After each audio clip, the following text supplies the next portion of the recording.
کیا ہم اس کو اپنانے کے لیے آمادہ ہیں، تیار ہیں؟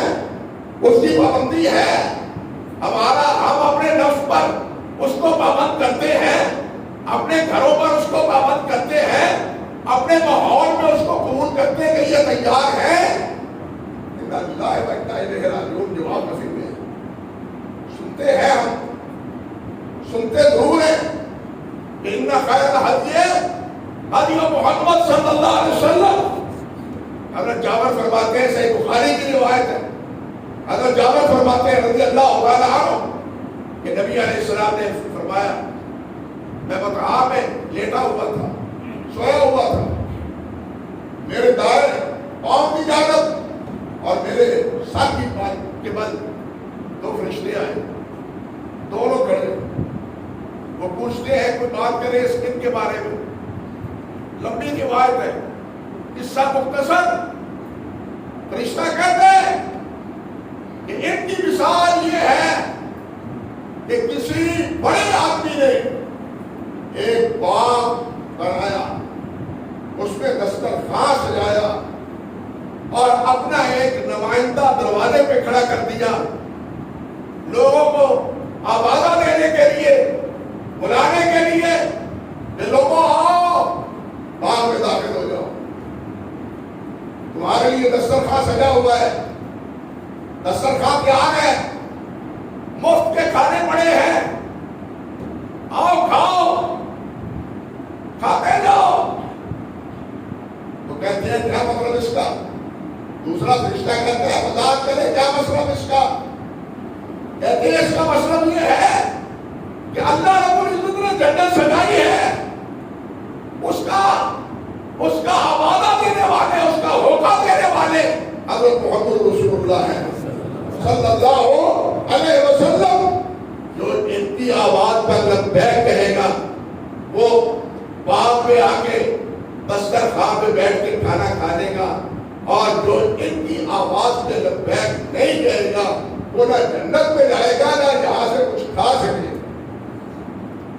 من عصا محمدًا فقد عصا اللہ ومن اطاع محمدًا فقد اطاع اللہ. فرشتہ کہتا ہے جو محمد کی اطاعت کرے گا وہ اللہ کی اطاعت، اور جو محمد کی نافرمانی وہ اللہ کی نافرمانی.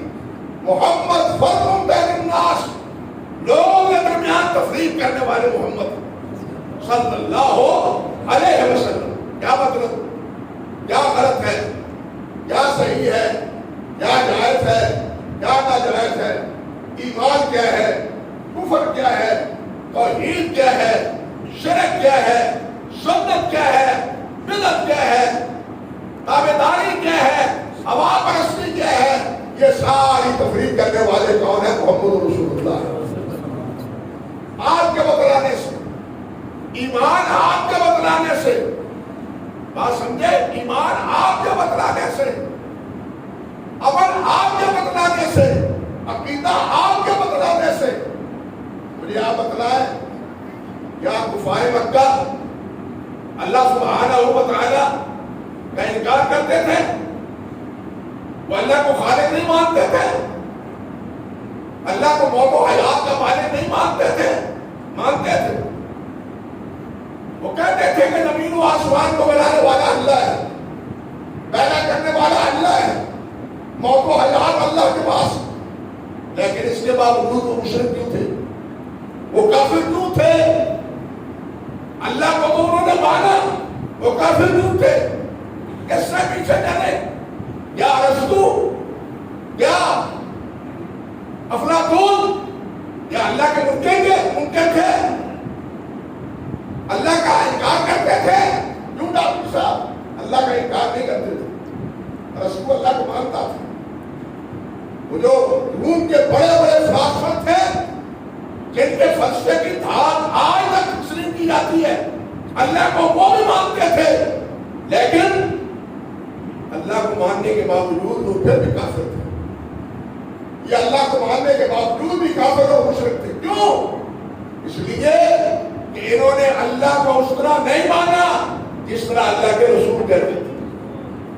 انہوں نے اللہ کو اس طرح نہیں مانا جس طرح اللہ کے رسول کہتے تھے میرے بھائیوں اللہ کو بھی ماننا اسی وقت اللہ کو مقبول ہے جب ہم اللہ کو اس طرح مانیں جس طرح اللہ کے رسول کہتے ہیں، اپنی منمانی سے نہیں، اپنی مرضی سے نہیں، جس طرح اللہ کے رسول سمجھائیں یہ ہے اللہ کا مرتبہ، یہ ہے اللہ کا مقام، یہ ہے اللہ کا درجہ۔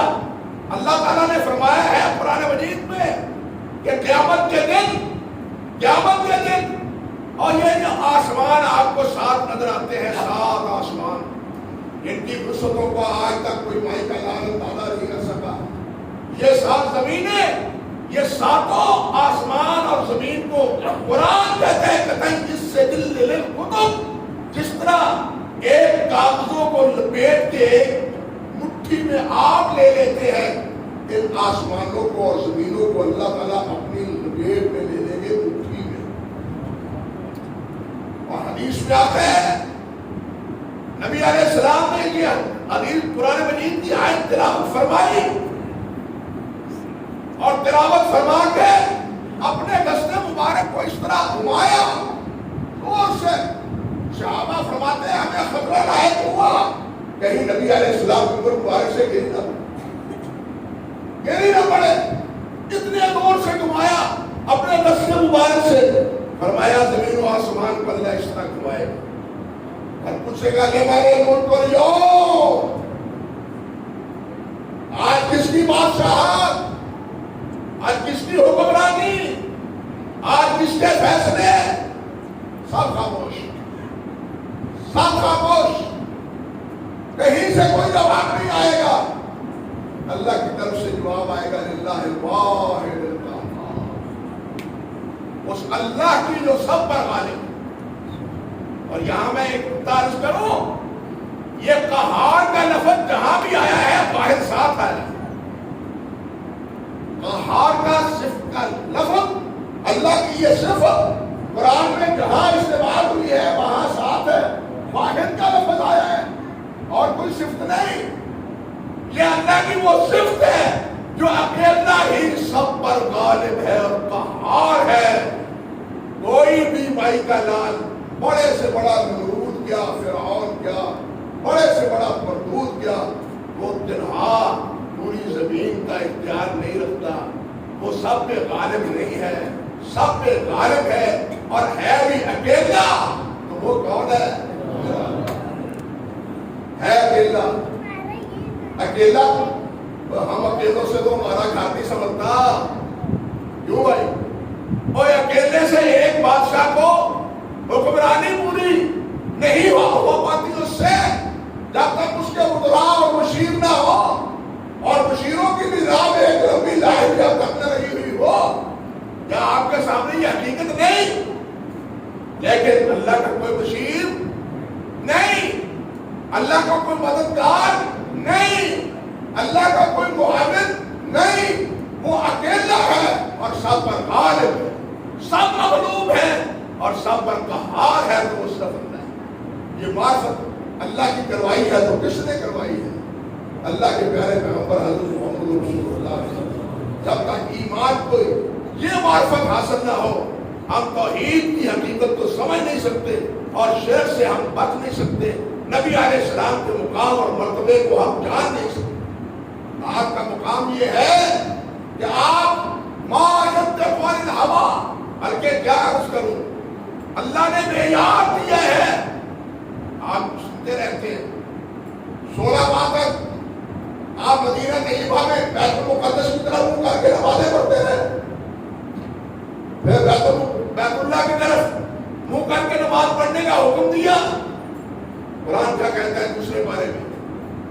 اللہ فرماتے ہیں یہ حکمت عملی ہم نے کیوں اختیار کی؟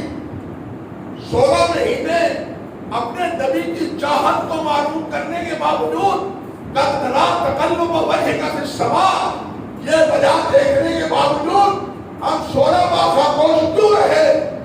اللہ فرماتے ہیں لنعلم من يتبع الرسول ممن ينقلب على عقبيه، تاکہ ہم پتہ لگا لیں، لوگوں کو پتہ چل جائے کہ محمد کا تابعدار کون ہے۔ من يتبع الرسول، رسول کا تابعدار کون ہے؟ کیونکہ ایمان کے لیے اللہ کے بعد تابعداری کس کی ہے؟ رسول کی. منافق رسول کا تابعدار نہیں ہوتا،